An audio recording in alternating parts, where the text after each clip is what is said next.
მოძრაობის ბალდის კანიონის შესანარჩუნებლად წევრი ინდიკო ბჟალავა სენაკის რაიონული სასამართლოს მოსამართლემ ლევან უცუბიძემ მისთვის საკენებულ ყველა ბრალდებაში გაამართლა. ამის შესახებ ბჟალავას უფლებადამცველი სოციალური სამართლიანობის ცენტრი წერს. ინდიკო ბჟალავა 2024 წლის 12 ივნისს დააკავეს.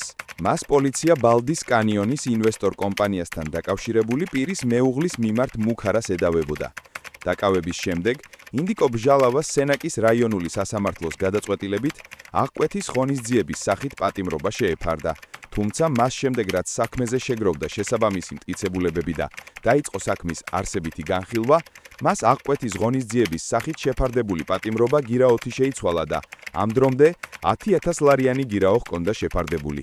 საქმეში არსებული გარემოებებით და დაცვის მხარის მიერ მოპოვებული მტკიცებულებებით ცალსახად დადასტურდა, რომ ინდიკო ბჟალავას ხსენებული დანაშაული არ ჩაუდენია. საქმის არსებითი განხილვისას შემთხვევის თვითმხილველმა მოწმეებმა დაადასტურეს, რომ ინდიკო ბჟალავა არავის დამუქრებია.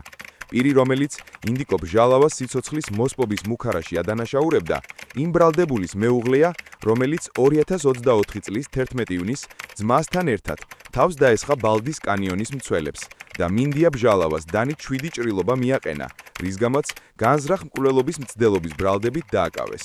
ვკითხულობთ სოციალური სამართლიანობის ცენტრის განცხადებაში.